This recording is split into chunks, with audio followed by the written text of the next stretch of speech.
تو یہ اللہ اور اس کے رسول نے بتایا کہ قرآن ہے علاج، قرآن اللہ کا ذکر پیدا کرتا اور اللہ کے ذکر سے تقویٰ پیدا ہوتا ہے، پھر وہ آدمی محتاط ہو جاتا ہے، وہ بچ پر قدم رکھتا ہے، وہ اقبال کی طرح زندگی کی راہ پہ چل لیکن ذرا بچ کے چل، یوں سمجھ لے کوئی مینا خانہ بارے دوش ہے، کندھوں پر شیشوں کا ٹوکرا ہے، احتیاط سے چل اٹکھیلیاں نہ کر چور ہو جائے گا، ابھی تو جا رہا لوٹ مار کرتا ایکسیڈنٹ ہو جائے مر جائے، کیا رہے گا پھر؟ رشوت کہاں گئی اور جھوٹ اور بے ایمانیاں کہاں گئی؟ اس لیے نیک لوگ جو تھے وہ چیزیں جب ان کے سامنے آتی جن اب آخری واقعہ چلو بے امام ابو حنیفہ رحمۃ اللہ علیہ جس لیے مصیبت میں پھنسے، اب انہوں نے جو کام کیا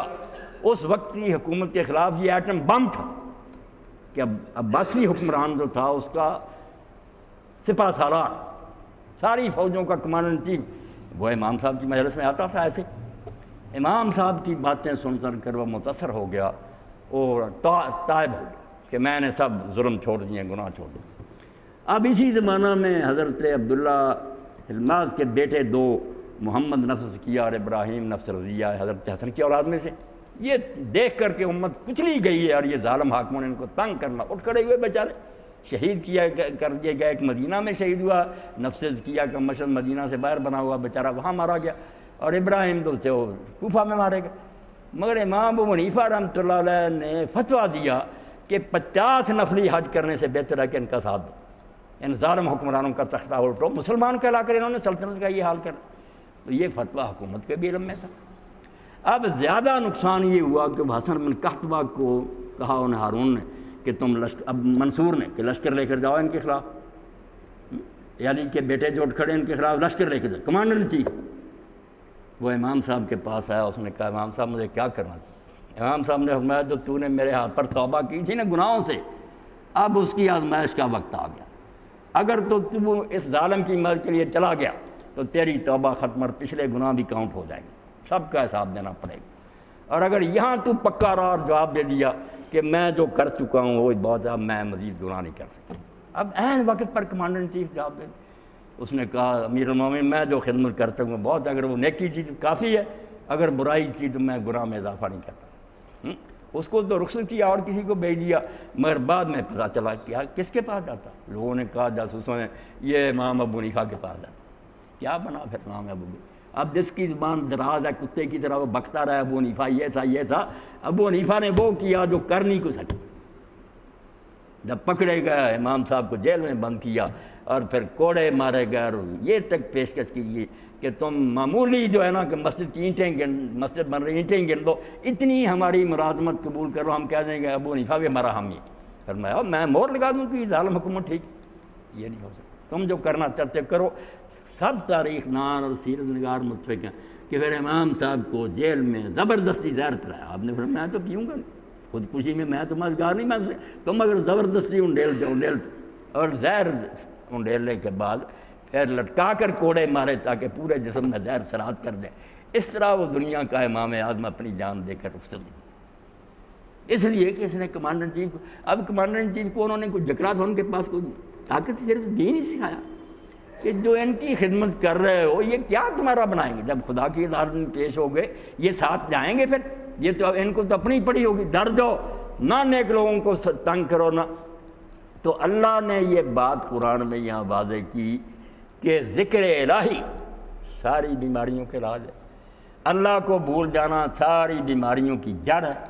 اور اللہ کو یاد کرنا یہ ہے کہ کام کرتے وقت آدمی خیال رکھے کہ اللہ دیکھ رہا ہے، میں صحیح کر رہا ہوں یہ غلط ہے، اور یہ چیز پیدا ہوگی قرآن کی مزاورت، اب بھی ہو جائے روزانہ ایک دو آیتیں جو ہے نا ناشتہ کے طور پر پڑھے، ان کا ترجمہ اور تشریح پڑھے، آپ دیکھیں گے کہ پھول کی پتیوں میں جیسے خوشبو نہ، قرآن کی کوئی سطر نہیں، نکاح طلاق کے مسئلوں میں بھی مولویوں کی طرح کی باتیں ہوں گی، وہ لے آئے گا ادھر کے کہ تم خاوند اور بیوی جو کچھ ایک دوسرے کے بارے میں دل میں رکھتے ہو یا سلوک ہے، اللہ اس کو بھی دیکھ رہا، یہ سب نہیں وہ بھولنے دے گا، اس لیے قرآن ہے علاج، گر تمی خواہی مسلمان عزیزتن نیست ممکن جز بقرآن عزیزتن، اگر چاہتے ہو نا کہ کچھ دنیا میں صحیح کام ہو جائے تو سید قطب کی بات اللہ عنہ پر بالکل ٹھیک، قرآن کے بغیر چارہ نہیں، سب کتابیں چھوڑو، قرآن پڑھو، صحیح جو قرآن ہے اس کے جعلی ترجمے تشریحوں کی ضرورت نہیں۔ وآخر دعوانا الحمدللہ رب العالمین وصلی اللہ تعالیٰ علی خیر خلقہ محمد وآلہ وصحبہ اجمعین۔ بات چونکہ حکیم صاحب کی بھی لذیذ تھی، مجھے بھی یہ بات قرآن کی پسند ہے، کوئی لمبی ہوگی، میرا دور رہ گیا، تو اللہ تعالیٰ آپ کو خوش رکھے، ساتھیوں کو لایا کریں۔ ہماری یہ محفل آپ دیکھتے ہیں کہ ہم صرف اپنا ایمان تازہ کرتے ہیں، کسی کو کچھ فائدہ ہو یا نہ ہو، صرف اپنے آپ کو نا ذرا یاد دہانی کرتے ہیں کہ یہ دنیا ڈھیر نگری ہے، یہاں بھول نہ جائے، کہیں ادھر ادھر بھٹک نہ جائیں، یاد آتا رہے کہ کوئی خدا ہے، اس نے کتاب اتاری ہے، اس کا رسول ہے، تذکیر ہے۔ اللہ تعالیٰ مجھے آپ سب کو دین کا صحیح فہم اور عمل کی توفیق دے۔ وآخر دعوانا الحمدللہ رب العالمین۔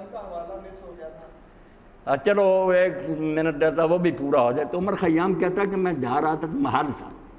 محل بادشاہ کا، سارے لوگ جو پھرتے ہیں زمین میں دیکھتے ہیں کہ بڑی پرانی یادگار ہے، تو کہتا ہے کہ ایک محل تھا کسر کے بعد چرخ حمید الپہر، وہ محل جو کبھی آسمان سے باتیں کرتا تھا، اتنا بلند و بالا، بر درگہ ہاں شاہ نہاد اندے رو، اور اس کے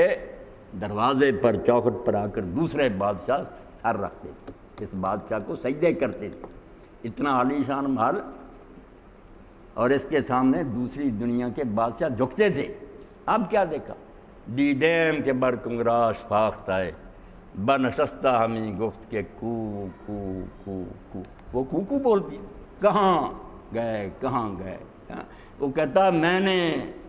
دیکھا کہ اس کے کنگرے پر بیٹھی فاختہ یہ کہہ رہی تھی، اب اس کی تو اپنی آواز ہے، مگر کیسا سبق سیکھا کہ وہ کہہ رہی تھی کہاں ہے وہ جنہوں نے بنائے تھے اور وہ جن کے سامنے سجدے کیا، کو کو کو کو، کہاں ہے کہاں؟ تو سیکھنے کے لیے تو زمین بھری ہوئی نشانوں سے، ہمارے پاس قبرستان ہی بے اندازہ ہے، مگر جو نہیں سیکھنا چاہتے اس کا علاج تو پھر اللہ کے پاس ہے ہی، مرے گا تو پھر ہوش ٹھکانے آ جائیں۔ اللہم صلی علی سیدنا محمد وعلی آل سیدنا محمد وبارک وسلم۔ اللہم اغفر للمؤمنین والمؤمنات والمسلمین والمسلمات الاحیاء منهم والاموات۔ اللہم انصر الاسلام والمسلمین واخذل الکفرۃ والمشرکین۔ اللہم انصر من نصر دین محمد صلی اللہ علیہ وآلہ وسلم واجعلنا منہم، واخذل من خذل دین محمد صلی اللہ علیہ وآلہ وسلم ولا تجعلنا منہم۔ ربنا فرغ علینا صبرا وثبت اقدامنا وانصرنا علی القوم الکافرین۔ وصلی اللہ تعالی علی خیر خلقہ سیدنا مولانا محمد وآلہ واصحابہ اجمعین آمین یا رب العالمین۔ خیر نہ رکھے اللہ پاک۔ محافل میلاد کی جاتی ہیں،